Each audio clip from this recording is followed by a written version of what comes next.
Fala pessoal, bom dia. Começar mais uma live daqui a pouquinho. Essa semana aí, todos os dias ao meio-dia, uma live aí com um assunto especial e com convidados especiais. Então, o pessoal vai entrando, vão convidando aí os amigos, vai mandando o aviãozinho aí, vai curtindo, que daqui a pouquinho eu vou chamar meu amigo Sandro Magaldi pra gente bater um papo. Tem muita coisa boa pra gente falar hoje, pessoal. Como eu comentei, todo dia, nessa semana, meio-dia, estamos tendo uma live aí sobre um assunto relevante nos dias de hoje, com convidados especiais. Então, compartilhem esse conteúdo aí para os seus amigos, para os seus sócios, futuros sócios. Mande as suas perguntas. Já recebi várias perguntas por aqui. Quem tiver perguntas aí para fazer daqui a pouquinho para o Magaldi, vai mandando aqui no Insta que a gente vai responder aí bastante pergunta hoje também. Beleza? Magaldi, acho que já tá por aqui.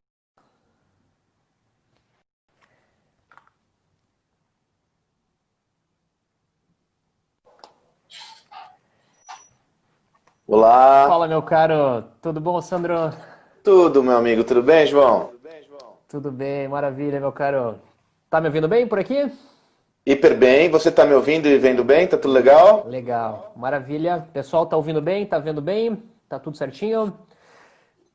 Legal, o pessoal vai entrando, vão compartilhando ainda, vão apertando aí no aviãozinho, mandando aí a live aí pros seus amigos aí, que vai ter bastante coisa boa aí pra gente conversar.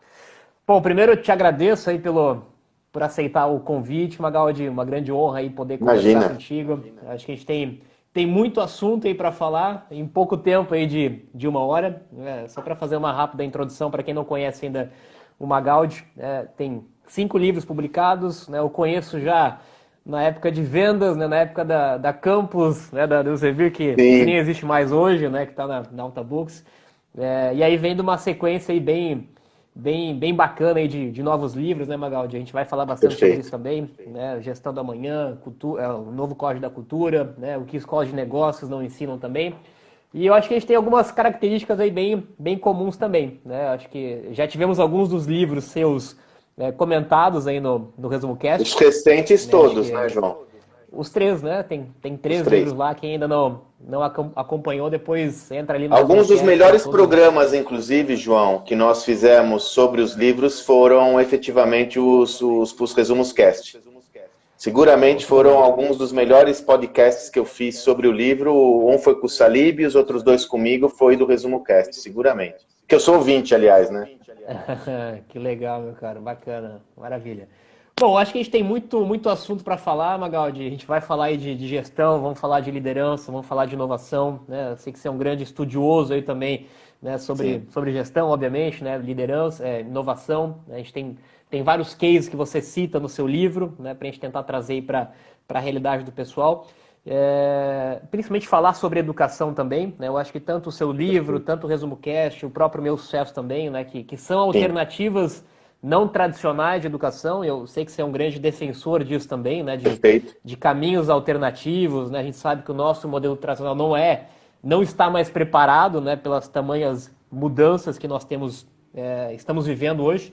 E ainda mais o cenário atual, né? Um cenário que já era de grande mudança, um cenário agora com Pois é. crises, né? Com coronavírus ainda mais necessário, né? Repensar, né? Todos os modelos, né? Sejam de educação, sejam de gestão, seja de liderança também. E eu quero começar puxando o assunto aqui, Magaldi. Eu vi que você teve uma live ontem também, você compartilhou no teu grupo Telegram, né? Até para quem não tá, Sim. né, pessoal? Sigam aí o Magaldi no Instagram, tem o grupo Telegram que ele compartilha bastante conteúdo também. E você colocou uma frase, né, que eu achei muito bacana, eu acho que tem muita coisa para falar sobre isso também, né, que quando você não escuta o contraditório, você não cresce, né? A frase aí do seu amigo Rossandro que teve Do na Rossandro. live de ontem, né? E tem muito a ver, né, com essa realidade de inovação que a gente está vivendo também, né? Muita gente que não quer mudar, né? Não quer ouvir, né? Às vezes críticas ou comentários negativos, e muitas vezes isso, né, acaba fazendo com que pessoas profissionais e empresas acabam desaparecendo, né? Pela dificuldade aí Perfeito. de aceitar as mudanças, né? Então, João, essa ontem foi muito interessante. Eu tenho feito toda segunda-feira às 19 horas um live talks no meu perfil do Instagram com convidados. E eu tenho buscado trazer, inclusive, João, visões complementares àquelas que nós estamos usualmente acostumados, né? Então tive o Tai Dagok, o André Heller, um esportista incrível, e agora ontem foi o Rossandro, para trazer uma visão mais orientada ao ser humano. E é curioso, né, João, porque eu tinha acabado de fazer um post sobre um documento que me impressionou muito, foi a Carta aos Acionistas de Jeff Bezos. Foi publicada na semana passada. E a parte que mais me impressionou dessa Carta aos Acionistas de Bezos foi, sobretudo, aquele trecho que ele comenta sobre a falha, onde ele assume que nós devemos falhar para encontrar as soluções mais adequadas ao nosso negócio, né? E eu até comentei no meu post, né, João, antes mesmo da live, que mundo que nós vivemos, né, fantástico, onde um líder, um dos principais líderes, veja, o indivíduo o maior patrimônio da história da humanidade, o cara mais rico do mundo, um empreendedor de uma das empresas mais icônicas dessa nova geração. Tem propriedade para falar, né? Não tem? Ele assumir que a falha faz parte do processo de inovação. Então, isso para mim é um artefato dessa nova era. E quando numa coincidência incrível, não é coincidência, evidentemente, mas na conversa com o Rossandro, né, João, quando nós conversamos sobre isso, essa frase para mim foi muito expressiva que ele trouxe. Né? Eu até anotei aqui, eu tenho gerado muitos insights sobre isso. Quando você não escuta o adverso, você não cresce. E aí eu trago o meu áudio de hoje do Telegram, né? Ela é @Sandro Magaldi no Telegram. No meu áudio de hoje eu coloco essa observação, aonde eu claramente faço uma alusão dessa visão ao nosso preparo como indivíduos profissionais, empreendedores, executivos para a inovação. Porque eu não consigo inovar se eu não considerar o pensamento novo, o adverso. Se eu não tiver abertura ao novo, eu não inovo. No mundo como o atual, sobretudo pós-Covid, onde as coisas se transformam de uma velocidade dramática, isso pode fazer toda a diferença do mundo. E essa mentalidade, né, Magaldi, essa mentalidade ela vem do modelo de educação, né? Não tem como não trazer a essência, né? Nós fomos ensinados desde pequenos a não errar, né? Ninguém podia errar, ninguém podia tirar notas, né, baixas, enfim, todo o modelo de educação e até o modelo de gestão, ele foi feito para evitar o erro, né? E não tem como a gente falar de inovação, como qualquer startup, qualquer inovação, a gente sempre fala da importância de errar, né? Que qualquer inovação vem a partir do erro, né? E quando nós temos um líder, né, um gestor, que não permite, né, o erro, né, ou que não entende que o erro faz parte do processo de inovação, fica muito difícil criar uma cultura de inovação, né? Acho que não cria, João. Total, né? Não cria. E você colocou bem o sistema educacional, né? Eu sempre comento, testa você arriscar no vestibular. Né? Testa você inovar num enunciado diferente na prova que você vai ter, desde a educação infantil até a universidade. Todo o nosso sistema educacional foi construído para não entender a falha como parte do processo de aprendizado, e sim para coibir a falha. O modelo de questionários é o modelo da bala de prata, existe uma única resposta. Isso vai evoluindo até chegar no ambiente corporativo e empresarial, onde nós fomos habituados a não errar. Quem erra... Vamos lá, outra coisa, né, João? Vai nessa linha do que as escolas têm de evoluir no sistema de pensamento. O moleque que pergunta muito, ele é visto como o quê? Puta cara chato, burro, você não sabe o que está falando? E se você não tiver a inquietude de fazer as perguntas, de não ter as respostas corretas, você não consegue arriscar os bons enunciados. Então... Eu diria, João, que de hoje a importância do questionamento, né? Justamente não são respostas que nós precisamos, né? Nós precisamos de perguntas e de questionamentos para fazer coisas diferentes, né? E não respostas certas, né? São questionamentos, são perguntas de fato, né? A gente avalia as pessoas pela qualidade das perguntas, inclusive. Né? No que as escolas de negócio não ensinam, você sabe que existe um capítulo só sobre isso, a arte de fazer perguntas provocadoras. E no Gestão do Amanhã, quando nós anunciamos as 8 novas competências do líder do século XXI, do líder da quarta revolução industrial, uma delas é a capacidade de fazer perguntas transformadoras, né? Então, agora a gente tem... O que eu tenho insistentemente comentado, João, nós temos que tirar essa ideia, esse conceito da esfera das ideias e colocar ele na prática. Eu acho que nós já deveríamos estar cansados de teorizar sobre teses que são tão tentadoras, tão fantásticas, e começar a ter um compromisso claro de colocar essas teses na prática, de arriscar mais, de transformar todo esse manancial de conhecimento que tem se fortalecido de uma forma importante para a prática. Né? Senão a gente fica boboca. Veja, eu sempre digo, João, quando eu faço projetos corporativos, tenho feito muitos deles, sobretudo nessa época, quem ganha dinheiro com ideias sou eu. Você aí que é empreendedor, executivo, profissional, trabalhador, você ganha dinheiro com a execução da ideia. Então, por mais que você fique fascinado com esse discurso bonito, né, o meu discurso mesmo, nós temos de ter um compromisso inescapável de colocar isso na prática. A coragem de colocar isso na prática. Faça um gancho sobre isso, Magalhães. Acho que a gente tem duas, e eu vivo muito isso na prática também, dentro da nossa empresa da Pega Aqui hoje. Né? Eu acho que a gente tem tanto, óbvio, pessoas, né, que querem começar um negócio e ficam romantizando, né, e tem dificuldade, tem medo de errar, né, tem medo de não dar certo, tem medo do julgamento, e aí por isso nunca começam um negócio, um projeto, enfim. Mas eu vejo hoje, né, talvez nos últimos anos, com essa crescente, né, de falar de cultura de gestão, muitas grandes empresas, inclusive, né, usando essa roupagem de inovação, até com programas de aceleração para startup, enfim, mas que na prática ela continua completamente, né, tradicional, completamente engessada e usa muito mais como uma roupagem do que na prática. Né? Então a gente tem os dois esferos, né? Tanto da pessoa física, que não coloca em prática, e quanto das empresas que ficam romantizando, mas têm dificuldade de executar, né, esse modelo de gestão. Ainda mais as tradicionais, né? Que é um grande desafio. Né? Veja, João, e essa é a questão que nos motivou a escrever o novo Código da Cultura. Né?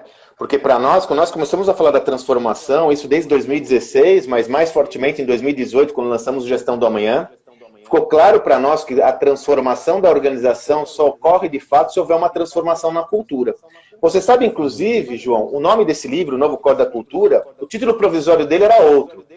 O título provisório dele é o que ficou como título do primeiro capítulo, que é o seguinte, ó. Indo além da mesa de Pebolim. Transformação organizacional de verdade. Porque as empresas começaram a entrar numa vibe que tem um escritório à la Google, né? Ter práticas de organizações moderninhas, de startups, seriam o suficiente para transformar o sistema de pensamentos da empresa. E não é.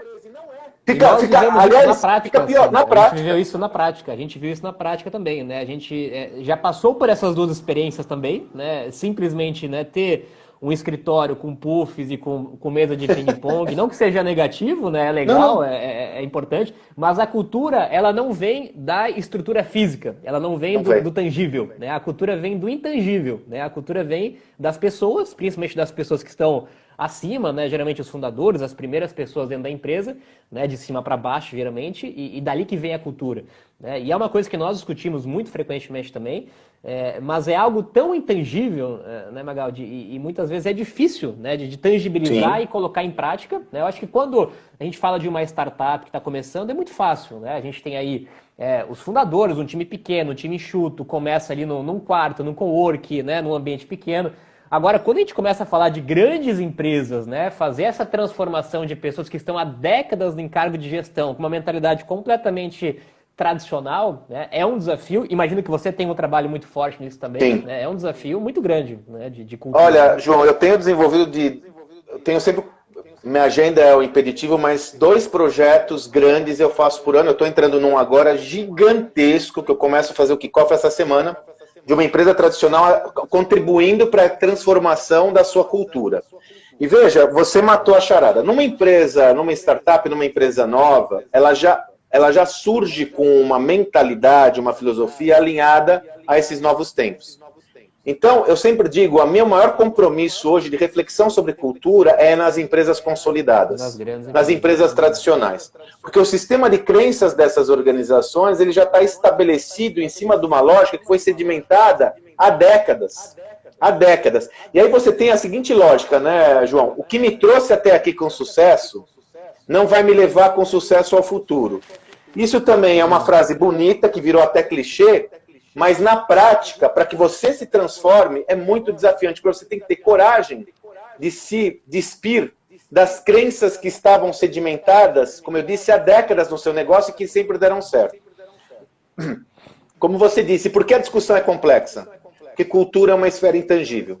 E sempre que nós vamos no meio empresarial discutir temas intangíveis, nós temos dificuldades e desafios. Agora, o curioso, né, é que como o tema é muito intangível, você sempre adensa o pensamento sobre cultura naquilo que é tangível. Por isso que, via de regra, você vai para o escritório moderninho, a mesa de ping-pong, porque é onde você adensa. E há o risco, eu sempre cito esse risco, de você, ao analisar a cultura de uma organização, imaginar que a cultura de uma organização são seus artefatos, são seus elementos tangíveis. Não! Eu uso muito aquele pensamento do Edgar Schein. Cultura é um iceberg, o iceberg da cultura. A parte mais visível são os artefatos. Porém, a cultura se consubstancia nos valores e normas e, sobretudo, nas crenças e pressupostos básicos. Que aquele sistema cultural que está lá nas entranhas da organização são os pressupostos básicos, que são aqueles dogmas. Então, meritocracia, em algumas organizações cuja cultura é meritocrática, nem se discute. Não tem, não, isso daí não está em discussão. É ali que a cultura pega. Então, se eu olhar só o artefato, mas não me dedicar a olhar todo o sistema de crenças da companhia, eu corro o risco de ter uma visão enviesada. Uma vez, João, num desses projetos culturais que eu fiz, desses projetos de cultura que eu fiz com uma empresa, mais de 4 bi de faturamento, fui visitar essa organização e fui visitar o lab de inovação dessa organização que ficava na área de tecnologia. Nessa área, que foi toda repaginada, havia um espaço de descompressão. E eu fui recebido pelo CIO da companhia. Havia um espaço de descompressão que era uma sala com videogame, televisão, cerveja. Eram 3 horas da tarde. A sala estava vazia. O pessoal tem medo de usar, inclusive, né? Começamos a ficar com mais intimidade. Aí é o ponto, João. Ficamos com mais intimidade com o CIO. Sandro, nós precisamos fazer a transformação, você precisa ajudar a gente.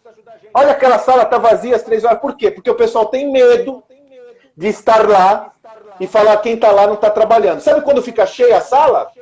Depois das 9, depois das 7 horas, depois das 6h30, aí fica cheio. O artefato não está relacionado ao sistema de crenças da companhia. Desta forma, fica até uma situação meio paranoica, onde uma coisa não conversa com a outra. Aliás, eu sou partidário, João, em situações como essa, quando você não está fortalecendo o seu sistema de pensamento, não faça o artefato moderninho. Esse artefato ele tem que ser um reflexo desse sistema e não uma causa. Então é muito mais coerente, ou melhor, é muito mais efetivo você ser coerente com a sua fala, com o seu discurso, com a sua prática. Porque cultura organizacional se reflete na prática. E até porque, Magaldi, acho que me corrija se estiver errado, mas a cultura não há um padrão universal de cultura, né? A cultura ela vai ser diferente para cada empresa, e não quer dizer que toda empresa precisa ter uma sala de descompressão, precisa ter uma estrutura para isso. Ela vai ser um reflexo daquilo que os próprios líderes, fundadores e o time acreditam, né? E com o passar do tempo vai ser tangibilizado com estruturas físicas se for necessário com as também. Crenças, né? Mas e João, não há certo e errado, né? Há modelos você sabe que eu estava também... o meu amigo André Heller participando, nossa primeira live foi com o André Heller, um grande. O André é um esportista, mas sobretudo um pensador incrível. Sigam o André Heller, esse cara é incrível. Quem quiser, lá no meu IGTV tem a live que eu fiz com ele, foi animal. Obrigado, André. Ô, João, você estava falando, eu estava lembrando. Eu fiz um outro projeto com uma empresa, muito interessante, cara. Pena que eu não posso citar as fontes por motivos óbvios. Mas a CEO... Em dado momento ela comentou, Sandro, nós temos que ser uma startup agora. Isso ficou para nós trabalharmos. E aí nós fizemos um trabalho de sensibilização, discussão, que é o meu papel nas organizações. E aí nós chegamos juntos à conclusão, André. Viu André aqui? Ô João, ela não tem que ser uma startup, João. Ela nunca será uma startup. Porque, como você disse, a cultura ela tem uma identidade específica de cada companhia. Ao tentar ser uma startup, ela está negligenciando a própria cultura. Exato! Exatamente. Isso não significa dizer, João, que ela não tem que buscar pensar como uma startup. introjetar sistemas importantes de startup, como métodos ágeis, como um sistema de pensamento moderno, uma maior abertura e flexibilidade ao meio, agilidade. Lógico que ela tem que introjetar inclusive até uma prática cada vez mais comum de grandes empresas, sabendo que elas não podem ser uma startup e nem devem ser startup, fazendo investimentos ou até mesmo aquisições em startups para trazerem exatamente essa cultura, esse time, esse produto que elas não têm capacidade de criar naquele ambiente, né, tradicional que eles têm. Né? E aí, mas ela não será uma startup, perfeito, né, João? Né? Ela não será uma startup. Exatamente. Esse é o ponto. Ela pode estar junto, né? Ela pode estar junto dessas startups. Deve, eu diria, né, João? O processo de transformação, ele é dinâmico. E aí tem uma outra visão, né, João, que a gente sempre tem combatido ferrenhamente, o bom e velho efeito manada no mundo empresarial. Então, se um vai para um lado, todos vamos para o lado. Então, tá na moda falar sobre isso? Tá na moda, vamos lá. Né? Você veja no livro, no que os negócios não ensinam, um dos capítulos nós falamos sobre os princípios, né? Sobre a importância de você redigir sua carta de princípios, né? E aí nós fizemos uma pesquisa, João, curiosa, porque nós fizemos uma pesquisa abrangente de missão, visão e valor. Cara, houve uma época que estava muito em evidência e houve a comoditização de visão, missão e valor. Você pegava a empresa, mudava a empresa... Tu entra no site da empresa, é um Ctrl-C, Ctrl-V, aquele quadro na parede que ninguém nunca leu e que ninguém nunca viveu, né? Completamente... Mas isso, Magaldi, isso para mim se remete, de novo, ao modelo de educação tradicional também, né? O cara aprendeu, né, lá a fazer o plano de negócio tradicional, a fazer as análises, né, as missão, objetivo, valores, né? Saiu com aquele... Não aprendeu a questionar, né? Saiu com aquele script padrão montadinho e foi replicando em várias empresas, né? E não teve esse questionamento, né? De fazer aquilo que estava atrelado aos seus princípios, seus valores, né? A inquietude. Veja, eu sempre cito o nosso próximo livro, o João, e a gente vai falar de novo nele lá no Resumo Cast, né? O nosso próximo livro que nós lançamos agora no segundo semestre é sobre estratégia.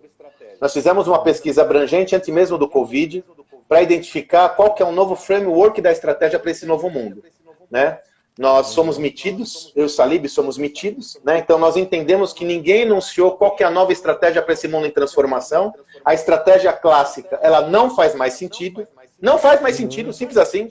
Se Jeff Bezos fosse seguir o receituário clássico dos trade-offs, ele teria construído a maior livraria online do mundo e não a maior empresa de e-commerce do mundo. A loja de tudo não faz sentido no receituário estratégico clássico, porque falta foco, segundo o receituário clássico de estratégia. Então nós, nitidamente, estamos enunciando o novo framework da estratégia. E para isso, João, como a gente é muito aferrado a um arcabouço teórico importante, nós fizemos, o livro começa como Gestão do Amanhã, só que dessa vez nós fazemos a linha do tempo da estratégia, desde a Revolução Industrial até os dias atuais. E uma descoberta incrível, João.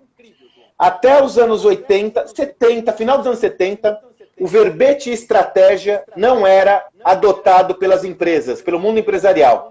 Estratégia era só relacionado à guerra, estratégia militar. Por quê? Porque até o final dos anos 70, começo dos 80, a competitividade do mundo era muito baixa. Não havia necessidade de pensar nisso, né? Eficiência operacional havia demanda, na veia. Sem dúvida. Monopólios. Mesmo quando surgiu a estratégia, o pensamento estratégico de Michael Porter, João, ele está todo baseado em posicionamento e domínio da cadeia de valor. A competitividade ainda era baixa. Eu olho para fora, mas qual que é meu olhar? Eu tenho que erigir barreiras de entrada, eu tenho que estar forte. Faça um teste a você. Procure em toda a obra do Porter uma palavra sobre cliente. Você não vai encontrar uma linha, porque o cliente é um resultado do meu esforço. O cliente é o resultado do meu positioning, do meu posicionamento na cadeia de valor. E qualquer metodologia que nós enxergamos hoje, o cliente está no centro, né, dessa cadeia, completamente inverso. Né? Por isso que nós estamos construindo... No centro da nossa estratégia adaptativa é o cliente. Depois eu posso mandar para você esse desenho. No centro da nossa estratégia adaptativa é o cliente. É a partir dele que tudo emerge. Por que eu digo isso? Se você for analisar, João, isso é um dado novo.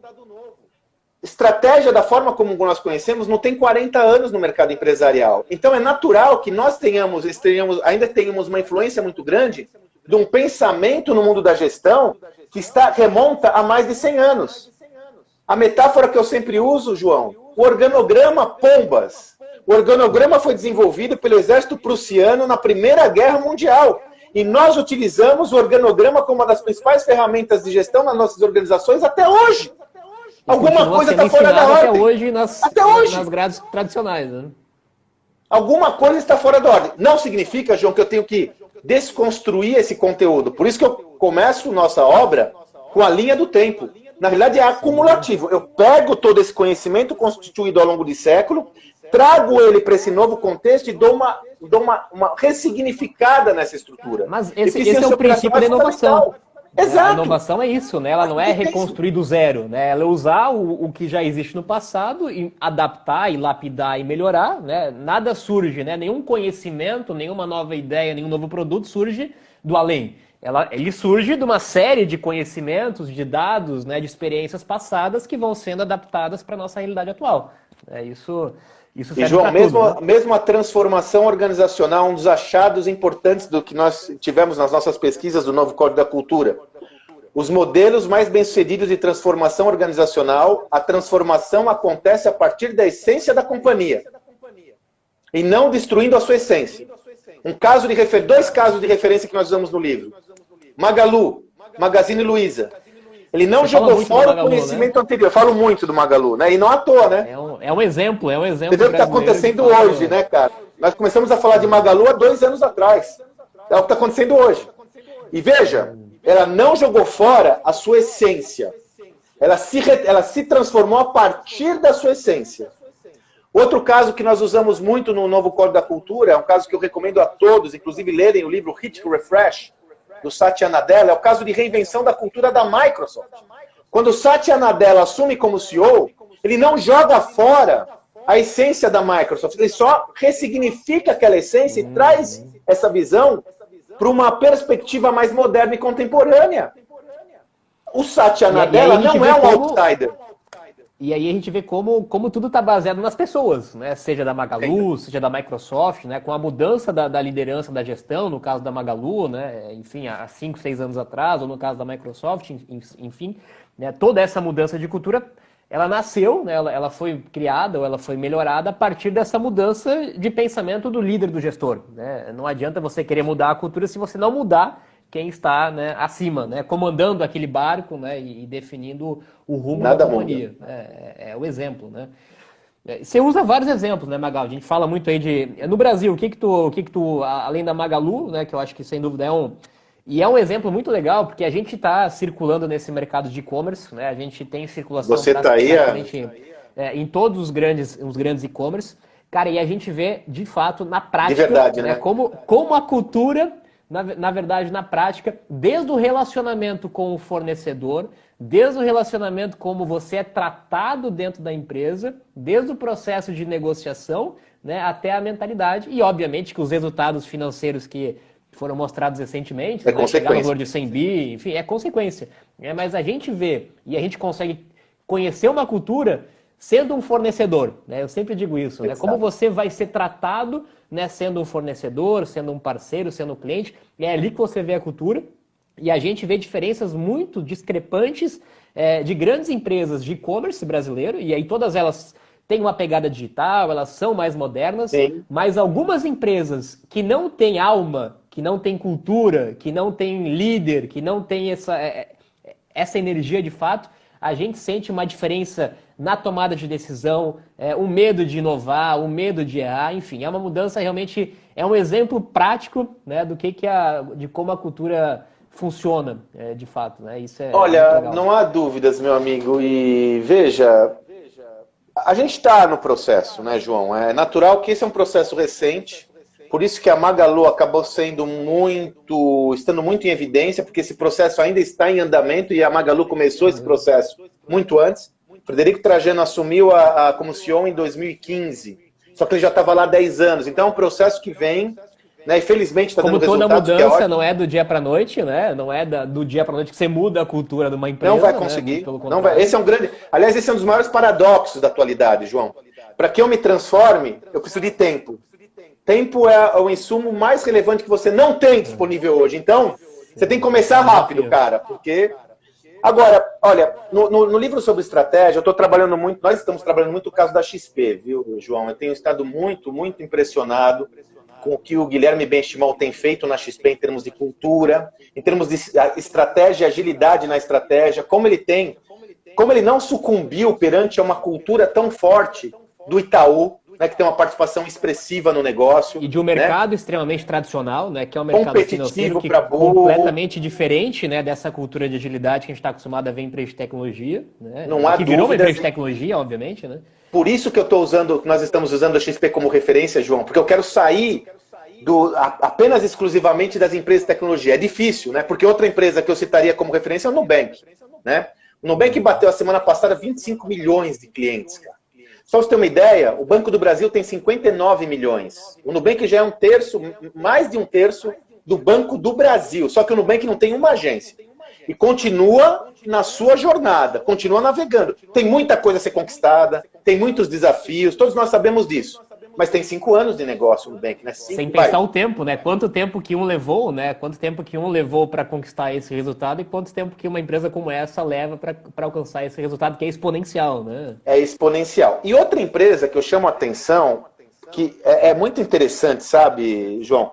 Você sabe que nós temos um excelente relacionamento, uma conexão muito forte com o Jorge Paulo Lemann, né? Ele fez o endorsement do Gestão do Amanhã, né? Ele que deu o endosso no livro Gestão do Amanhã. Foi numa conversa com ele que veio o insight para a cultura, porque foi quando ele falou que ele estava inquieto com a cultura da Ambev e tal. Foi aí que nós tivemos o insight de fazer o livro da cultura. E agora nós até já compartilhamos com ele o framework do primeiro white paper do novo livro, já até compartilhamos com ele, né? E você sabe que é um paradoxo isso, né, Magaldi? A gente pega a filosofia, né? Filosofia Ambev, né? E a gente sabe que tem outras empresas atreladas, né? É o oposto do que a gente vive hoje, né? Aquela redução de custo, esmagar o fornecedor, esmagar o que pode, né? Agora veja, João, do que hoje, né?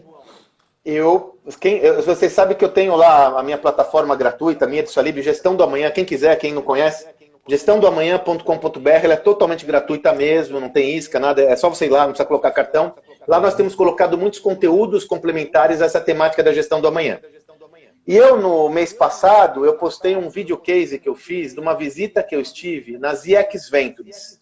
A ZX Ventures é o laboratório de inovação da Ambev. É um vídeo de 18 minutos, onde ninguém nunca fez isso lá dentro. E mais do que olhar o laboratório de inovação da Ambev, o meu interesse é saber como esse conteúdo, como esse repositório de conhecimento está impactando a Ambev. E eu diria que temos que ficar muito atentos a essa organização. Desafiante a transformação, porque está introjetado nas suas entranhas essa visão da eficiência operacional. As pessoas estão se transformando, mas eu ficaria muito atento ao processo de transformação da Ambev e começaria analisando, como nós fizemos, como eu fiz, o Lab de Inovação da Ambev. Dá uma olhada na cabeça desses caras. Quem puder olhar, esse vídeo vale muito a pena. É um videozinho curto, eu estava lá, fui recebido pelo Marcelo Turti, que na época era o head dessa operação. Cara, esses caras estão se mexendo. Nunca subestime caras brilhantes como Jorge Paulo Lemann, Marcel Telles, Beto Sicupira. Esses caras são ninja nível top. É desafiante, para mudar é duro. Mas é possível, né? Tem vários exemplos de empresas. João, a Magazine Luiza é um caso típico, né? De uma empresa completamente tijolo, né? De loja física tradicional que conseguiu uma transformação digital e uma cultura digital completamente exponencial. Né? Ô, João, sabe outro caso que nós estudamos? Inclusive temos um white paper pronto que a gente usa nas nossas imersões e tal. O pessoal da Best Buy. Best Buy, tijolinho. E veja, o valuation deles cresceu e tem crescido sistematicamente desde 3, 4 anos atrás, quando eles começaram o processo de transformação. Sabe outro, João, que a gente está estudando fora do país? Domino's Pizza. Domino's Pizza. É um case agora, né? Top! Só que ninguém está olhando, é engraçado, né? Que às vezes a gente fica, de novo, efeito manada, né? A gente fica só olhando o que todo mundo olha, né? E acaba perdendo a perspectiva do todo. Então, o que eu sugiro é que que todos que estão nos ouvindo, nos assistindo aqui, tenham uma perspectiva mais abrangente, ampla perante o aprendizado e comece a sair dos construtos que todos nós conhecemos. E comecem a olhar o todo. E você vai se surpreender e aprender com o que a Ambev está fazendo. Você vai se surpreender e aprender com o que o Itaú está fazendo. Aliás, eu tenho um papo amanhã com o pessoal do Itaú. Eu tenho um papo amanhã com o pessoal de UX do Itaú para falar sobre Customer Centricity, Jobs to be done. Cara, o pessoal está se mexendo. Então, assim, é um risco danado nós imaginarmos que a transformação é uma qualidade circunscrita a empresas de tecnologia ou startups. É um risco. Não, veja, é requerido e necessário, sobretudo no pós-Covid, para toda e qualquer corporação, seja de 5 funcionários, seja de 1.000. A transformação é a nova égide desse novo mundo. A inovação é o novo imperativo estratégico dessa nova era. Quem não fizer isso, corre seríssimos riscos. Cada vez mais rápidos, né? Sem dúvida. E aí o conceito, né? Ou você destrói, né, o seu negócio, o modelo de negócio, né, a sua visão, ou alguém vai destruir, né, isso para você, né? Não, mas é legal. É óbvio que a gente fala muito de startup que são, como você comentou, são muito mais visíveis, né, na mídia, né? Exemplos cada vez mais frequentes, né? Mas obviamente que grandes empresas, né, com todo o seu poder, né? E eu sempre falo, né, eu defendo muito esse casamento, né, de uma, porque cada uma tem características diferentes, né? Uma startup ele tem uma agilidade, tem a sua estrutura enxuta, tem a sua capacidade de errar muito mais rápida, né, do que uma grande empresa.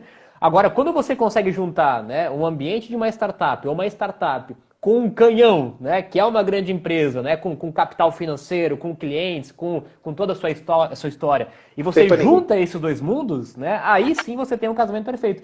E é exatamente o que essas grandes empresas estão fazendo, seja através de investimento, aquisição, talentos, trazendo essa referência, né, esse casamento que é o mundo ideal, né? Você sabe que no Gestão do Amanhã, você veja, nós lançamos em março de 2018, quer dizer, já faz um tempinho, mas ele está muito vibrante. Tem um capítulo que nós cunhamos o termo Encontro de Gerações. Está lá no livro, eu não estou falando agora. Aliás, nas minhas palestras eu sempre falei isso, eu tenho até slide para isso. Qual que é a tese, João? O grande virtuosismo dessa nova era vai ser quando as empresas tradicionais se abrirem ao novo e as empresas novas se abrirem ao tradicional. Numa pororoca, que é o que está acontecendo nessas como a Microsoft que nós comentamos, como a Magalu que nós comentamos, como a XP. Quando você consegue aliar, porque veja, uma empresa tradicional, João, ela tem o casco duro, ela tem capital relacional, e tem tudo tem alavancagem financeira, dinheiro, ela tem muitos assets, muitos ativos. Uma empresa jovem tem isso que você falou, ousadia, testar o novo. Gente, por isso que o intraempreendedorismo é uma tese que eu vendo tanto. Olha que paradoxo, João. O que está acontecendo ainda? E olha que eu escrevi isso em 2016 num paper que saiu na HSM Management. O que ainda está acontecendo? A empresa precisa inovar. Ela precisa se aliar ao novo. O que ela faz normalmente? Ela vai para fora. Ela faz hackathon, ela faz programas de aceleração. Dentro da empresa, ela tem um monte de gente que quer pensar o novo, quer empreender. O que esse cara faz? Eu vou sair da empresa para empreender. Pombas! Por que você não faz o mesmo esforço que você faz para fora, não substitui de fora? Mas por que você não faz o mesmo esforço para dentro e começa a alavancar talentos internos da sua organização e os convida para empreender dentro da empresa, gerando valor dentro da empresa? Inclusive algumas até com incentivo financeiro, incentivo para a pessoa, inclusive se ela quiser ela sair para começar o negócio, inclusive ter um negócio como parceria, né, ou como fornecedor. Eu quero ser sócio dela, João. Exato. Exatamente. Melhor do que ser concorrente, né, Magaldi? Senão ela vai sair, vai abrir a empresa e vai virar concorrente. Sabe quando eu tive esse insight? Eu estava lá no meu sucesso, não vou citar também a fonte, evidentemente. Estava com um empreendedor querido. Ele falou, Sandro, me desculpa eu não ter dado atenção nesses últimos 6 meses. Isso faz tempo, tá, João? Faz uns 3 anos, 4 anos. Desculpe não ter te dado atenção nesses últimos tempos, mas eu estava envolvido aqui no M&A. Eu fiz um M&A, meu cara, que legal. Eu fiz uma aquisição de uma empresa digital que vai mudar meu negócio.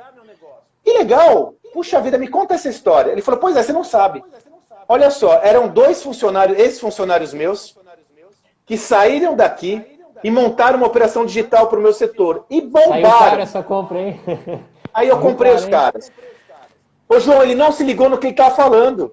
Ele não se ligou que ele perdeu um puta ativo que ele tinha na organização. Ele teve que gastar bilhão, hein? Eu não estou falando milhão. Ele teve que gastar bilhão para comprar os caras. Claro, troca de ações e tal, não foi na liquidez. Sim. Ele nem percebeu isso. Eu falei, cara, é isso. Alguma coisa está fora da ordem, cara. E olha só, pega uma organização como Itaú com 170 mil, né, 150 mil colaboradores, ou 130, algo do gênero. João, Eu corto meu pescoço fora se não tiver mais de 10 mil lá com ideias maravilhosas para montar negócios próprios que podem ser otimizados pelo banco. Sem dúvida. A inovação muitas vezes está dentro de casa, né? Às vezes a empresa gasta, né, milhares ou milhões de reais, né, enfim, com consultorias, né, e com coisas, né, externas, sendo que geralmente a inovação vem do detalhe, né, daquela mulher que está no contato com o cliente, daquela pessoa que está ali no dia a dia, né, mas muitas vezes, como você comentou, e eu acho que essa é a base da cultura, essa pessoa não tem a liberdade, né, de opinar ou de dar uma ideia, ou não tem autonomia, né? Autonomia. Acho que talvez uma das principais palavras do modelo de gestão é autonomia, né? A pessoa tem cultura, autonomia, né, João? Cultura, né, João? Cultura que absorva isso, né? Sabe por quê, João? Se eu levar isso ao extremo, eu vou considerar que qualquer um tem um potencial para desenvolver uma ideia. E de repente, esse indivíduo pode ser um trabalhador que tem um gerente, que tem um diretor. De repente, ele tem uma puta ideia e vai levar para o gerente olha e fala, mas você vai pensar nisso? Mas e o que você tem que fazer aqui? E a sua entrega? Mas esse cara pode ficar milionário, mas e eu aqui com o meu salário? Cara, se a cultura da organização não suportar a inovação, não suportar o protagonismo, for uma cultura de comando e controle, totalmente verticalizada, departamentalizada, não vai funcionar. Aí vai ser aquela velha e boa ação de caixa de sugestões, que as pessoas dão as suas sugestões no começo, como não tem resultado, chega uma hora que ninguém fala mais nada. Né? A cultura é a instância mais importante de todo o processo de mudança organizacional. Simples assim.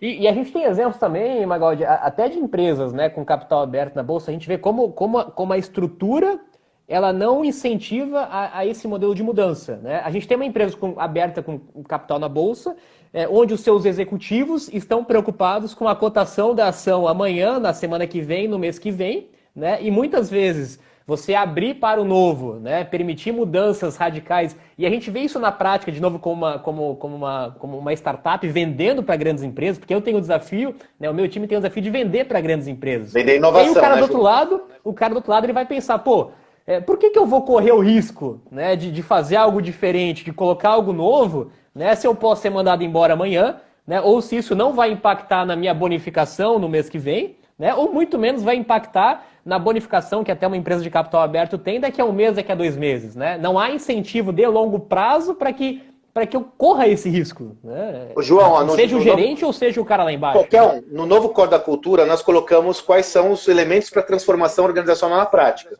Um deles, que é um tabu, sistema de remuneração. Se você não tiver um sistema de remuneração harmonizado com a transformação que você almeja, nada acontece. Veja, e você foi na veia. Eu vou comprar uma inovação. Normalmente, fiz um projeto, João, liderei um projeto. Esse é interessante, esse exemplo. Havia uma área de operações e todo mundo falava, aquele líder de operações, ele está fazendo pipi fora do balde. Ele ele não aceita inovação. A inovação chega lá e pronto. Fomos investigar. João, você concorda que toda inovação, por exemplo, mesmo a sua que você leva para as organizações, ela tem um tempo de adensamento, você concorda? Por isso que é inovação. E é grande, geralmente, né? É grande. E não dá para você comparar o payback disso, né, o tempo de retorno do investimento da inovação, com o business as usual, você concorda? Sem dúvida. Vamos conversar com ele, né, aquela conversa boa, né? De curto prazo não vai ter incentivo. João, a primeira pergunta, como é o seu sistema de bonificação anual? Um dos KPIs é métrica de atendimento e resolução de problema ao cliente. Essa é uma métrica fundamental, tempo de resolução do problema ao cliente. E essa inovação aí como é uma inovação... Vai trazer mais problemas... O tempo de resolução ao cliente vai levar mais tempo no começo, mas no futuro vai ser do cacete. Aí você fala assim, mas e no presente? Eu tomo uma naba. No presente, eu vou diminuir meu tempo de resolução de problema, meu PPR vai pro saco. Não só o meu, do meu gerente, do meu supervisor e de todo mundo. E aí, bonitão, você quer que ele inova? E sabe qual foi a solução, João? E a solução foi simples, João. A solução foi simples. Sabe qual foi? Tira essa célula. Geralmente é simples. Tira essa célula do tempo de resolução de problema, segrega ela, cria um outro KPI para ela e não polui a amostra. Você vai ver que todo mundo vai estar... Todo mundo quer ajudar, mas não me ferra. Sabe? Não dá para entender. Agora, enquanto nós ficarmos repetindo receita de bolo, com modo de gestão baseado em comando e controle, não dando espaço para as pessoas colocarem sua opinião, isso não emerge. Isso fica embaixo do tapete. E é o jogo do engana. Eu finjo que estou inovando, você que é o líder finge que está me liderando uma inovação e ninguém fica satisfeito. Aí aparece uma startup aqui do lado e come o seu negócio. Aí você vai falar, o problema foi o Covid. Ah, cara, o Covid me quebrou. Não. O problema foi a sua ineficiência. Eu fiz um texto um dia, João, que eu falava assim, uma empresa que tinha acabado de pedir a sua recuperação judicial e fez um comunicado ao mercado. Estamos fechando as nossas atividades porque, devido às condições do ambiente. O ambiente mudou dramaticamente com a tecnologia e esse ambiente nos matou. Nunca vi um obituário falando assim, estou fechando a minha empresa porque eu fui ineficiente. Eu não fui capaz de entender de me adaptar ao ambiente, não fui capaz de confrontar minhas verdades absolutas e confrontando-as, criar o novo. Nunca vi isso. Sempre é um ambiente. É mais fácil terceirizar, né? É mais fácil terceirizar a culpa para o outro, né? Seja para o chefe, seja para a economia, para o político. E aí a gente volta no exemplo. E volta no exemplo que tu falou, né? Vamos usar o exemplo de uma empresa que tu falou, da Magalu, né? Até vi que você compartilhou esses dias ali. Uma empresa que ela poderia ficar 2 anos com as lojas físicas todas fechadas, que não teria impacto nenhum no fluxo de caixa dela, porque ela tem... Por quê? É porque ela se preparou, né? Porque ela fez a lição de casa 5, 6 anos atrás, entendendo que o mundo estava mudando, né? E ela se preparou para essa mudança, né? Diferente de outras empresas que aí vão terceirizar a culpa, né? Pro corona, para a crise, para a China, para seja lá quem for, né? E você sabe que ontem na nossa live o Rossandro falou sobre isso, né? Como um dos símbolos de maturidade. O protagonismo é um símbolo de maturidade, né, João? Porque parece aquela coisa da criança, né, cara? Aconteceu alguma coisa errada? Não fui eu, não tá comigo, né? E nós temos esse hábito, né? De delegar a responsabilidade a outrem. Pode ser outra pessoa, pode ser crise, pode ser qualquer situação. Então, nós temos de nos amadurecer. O amadurecimento individual, ele é um dos pressupostos básicos para você sair dessa instabilidade atual. Porque você tem que se amadurecer e amadurecer a sua corporação para que ela esteja apta a lidar com o tamanho de incerteza que nós temos hoje. É inegável que nós temos um contexto com volume de incerteza e imprevisibilidade gigantesco, só comparado à época das guerras mundiais. Se você não tiver maturidade de lidar com tanta incerteza, vai ficar um jogo de empurra brutal. E o seu negócio cada vez mais vai sucumbir a toda essa instabilidade do ambiente.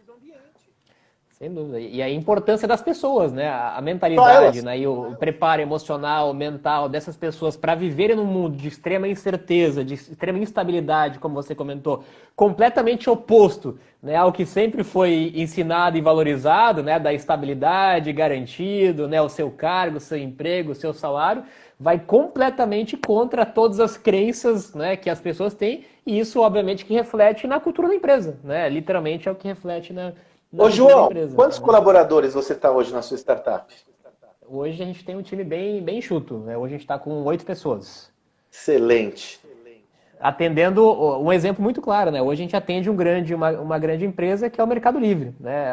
O Mercado Livre, que é uma companhia, né, que também vem numa crescente, né, enorme, né, nesse Covid, e ela terceirizou uma etapa da inovação dela para uma startup, né? Para uma empresa, entendendo que ela não teria capacidade ou agilidade ou a velocidade de fazer isso dentro de casa, né? Delegando isso para que uma startup com toda a autonomia, toda a sua velocidade, todas as suas possibilidades de erros e acertos pudesse fazer isso de uma forma mais rápida e mais acelerada, né? E nós, Magaldi, a gente crescemos em média 10 vezes nos últimos 2 meses, assim, que entrou o Covid, né? Pelo crescimento do e-commerce, enfim, toda essa mudança, mas é uma mudança que não vem de agora, é uma mudança que vem, né? Que Exato. Vem já Ô, João, da mesma forma que nós não podemos delegar o fracasso a outros, não podemos delegar o sucesso também. Sem dúvida. Porque muitas empresas atuam com e-commerce e não estão crescendo.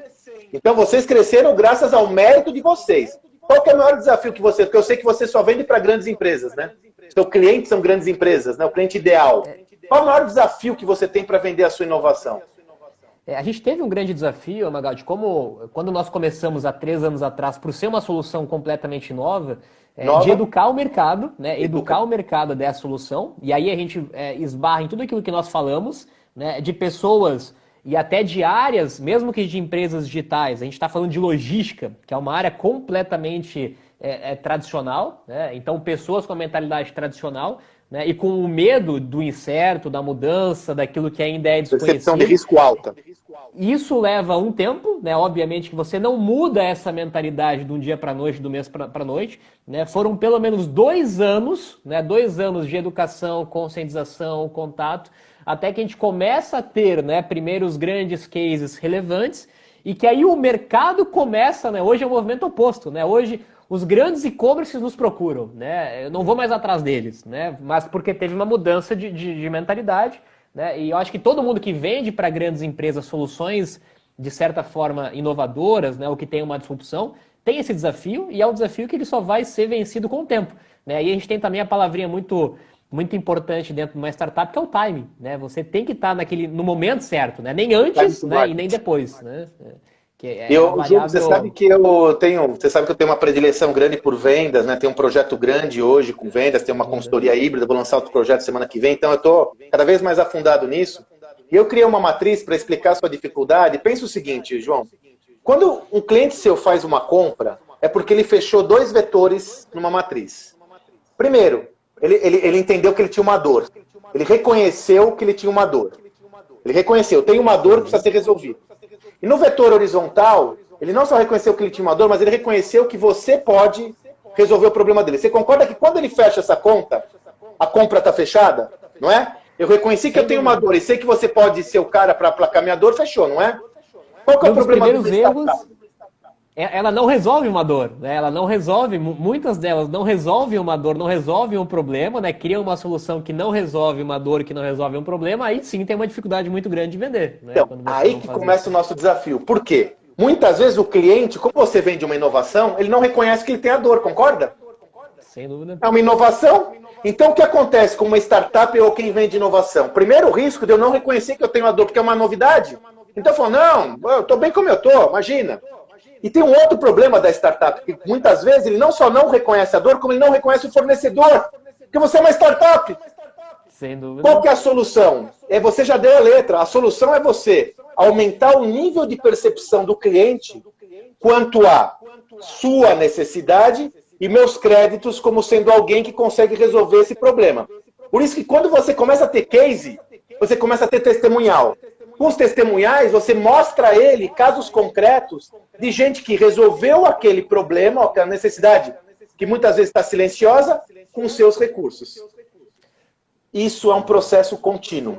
E veja, eu estou dando esse exemplo para venda de inovação para fora, João, mas pode ser para venda de inovação para dentro.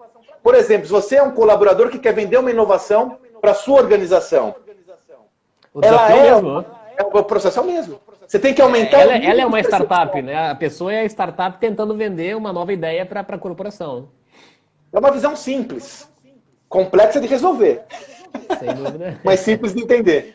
Sem dúvida. Mas eu digo que quando a gente até, enfim, a gente conhece muita gente que quer começar uma startup, está começando uma startup, eu acho que um dos grandes, e a gente já passou por isso que muitas vezes uma startup ela tem essa necessidade de pivotar e de mudar, porque muitas vezes nós não resolvemos uma dor latente, né? Não é uma dor gritante, não é uma dor que está incomodando, que eu preciso, né? Que eu preciso de um remédio que se eu não resolver essa dor, esse problema, minha vida ela vai ser prejudicada daqui a um dia, daqui a um mês, né? E esse é o desafio de quem quer começar uma startup, começar um negócio, e principalmente vender para uma grande corporação, como você comentou, de identificar uma dor, um problema muito focado, muito nichado, né? Que é uma dor latente, uma dor gritante, e aí, obviamente, que só com o tempo, com resultados e com case, você vai tendo a autoridade, né, para conseguir, né, chegar a essas grandes corporações, a esses grandes clientes. E lembre-se, João, é sempre bom te lembrar a turma que está nos assistindo, que a dor é do cliente, não é a sua. Então, quando o João, por exemplo, trabalha a solução dele de logística, a dor é produtividade, é ganho de eficiência, não é a sua dor. Por isso que ele tem que fazer sempre uma diferenciação entre característica do que você vende e benefício. Característica é o tangível, é a coisa. Benefício é você olhar para o cliente e ver como aquele intangível vai beneficiar o seu cliente. você não vende água. Você mata a sede. Isso pode parecer uma obviedade, mas eu estou com uma consultoria de vendas agora. Sabe, um projeto muito legal que eu lancei no começo desse mês, João, com empreendedores pesados. Cara, nós estamos levando 3 semanas para construir proposta de valor. Um dos maiores desafios é diferenciar o que é característica e benefício, cara. E quando eu vou para o intangível, eu começo a ter dificuldade. Nós, de novo, a economia clássica, tal qual nós conhecemos, João, nos habituou à eficiência operacional e foco nos recursos internos. Nos habituou a só olhar para o nosso próprio umbigo. Quando eu tenho que olhar para o outro, para o cliente, eu tenho a maior dificuldade do mundo. Então, toda hora eu confundo característica com benefício. Toda hora. Toda hora. E se eu confundo isso, se eu tenho dificuldade de entender o que é benefício do meu negócio, se eu tenho dificuldade de entender que dor eu mato, como o cliente vai me enxergar? Se eu tenho essa dificuldade... Se eu não ajudo ele a enxergar isso, né? Eu estou tentando empurrar aquilo que não vai resolver de fato uma dor latente, um problema latente do meu cliente, né? Fica difícil de vender assim, né? Não há dúvidas.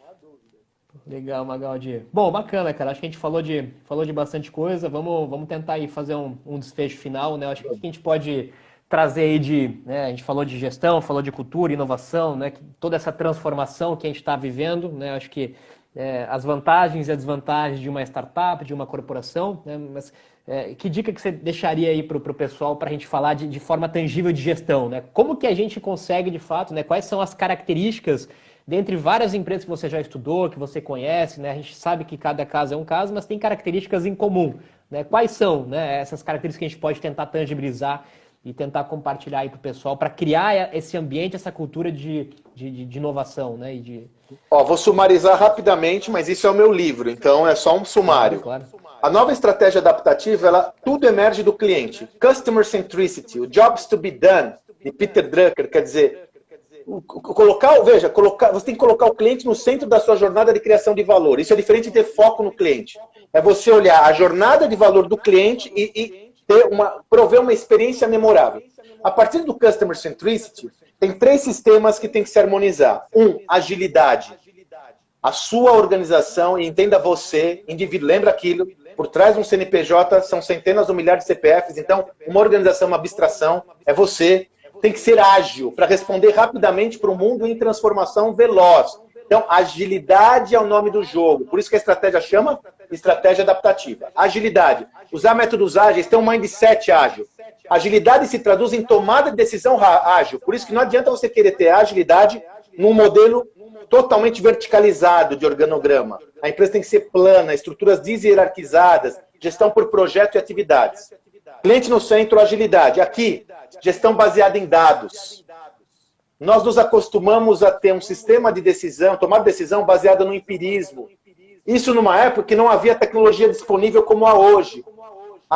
Quanta informação hoje disponível? Muita informação disponível. Você não pode preterir e tomar a decisão baseada em dados. Por quê? Agilidade vai te dar velocidade, mas velocidade sem direção, acidentes sérios. Então, a gestão baseada em dados te dá velocidade com direção correta. Agora, não adianta você falar que você é centrado no cliente, ter todos os métodos ágeis, Scrum, Squad, tantos sprints rodando no seu negócio, ter sistemas de gestão ERPs, se você não tiver uma cultura organizacional que suporta esse sistema. Então, o terceiro sistema interdependente é uma cultura. E nessa cultura, eu vou elencar o principal tema dessa cultura para hoje. Cultura de aprendizado. Nós nos acostumamos a uma cultura inflexível, que não troca com o meio, ensimesmada, fechada em nós mesmos. A nova cultura, ela troca com o ambiente, ela é flexível o suficiente para aprender com o ambiente e trazer insumos, transformar esses insumos em outputs e voltar com soluções criativas. Cultura de resultado, mais cultura de aprendizado. 2 sistemas que se balanceiam. Não adianta também eu só ter uma cultura de aprendizado se eu não entregar resultado. Então, sistema de peso e contrapeso. Resultado, presente. Cultura de aprendizado, futuro. E para finalizar, João, todo esse contexto estratégico tem que derivar para inovação. Inovação é um novo imperativo estratégico. Portanto, se você não for capaz de aprender continuamente e inovar consistentemente, você corre o risco de ficar fora do mercado. É a metáfora que eu sempre tenho usado da escada rolante descendo. O mundo é a escada rolante descendo e você quer subir nessa escada rolante. Tem que subir mais rápido que ela, senão você vai ficar para trás. Show, Magaldi. Que aula, hein? uma aula aí de gestão aí no novo modelo de educação. Né? Quem não conhece aí os livros do Magal Aldina, tem 3 livros no Resumo Cast, né? Com os resumos disponíveis. Né? Assim que sair aí o novo, certamente deve ter aí novo resumo também. Né? E eu acho que fica aí como essa lição, né, final. Né? Nesse mundo de transformação, nesse mundo de mudança, né, Magaldi? Eu acho que tanto eu como você são eternos defensores da educação, e não da educação tradicional necessariamente, mas da educação onde a gente está sempre buscando, né, conhecimento, informação, obviamente que é aplicada para gerar resultados, senão não tem eficiência nenhuma. Né? A gente presuma, né? A gente presuma, né? A gente presuma, né? A gente presuma, né? A gente presuma, né? A gente presuma,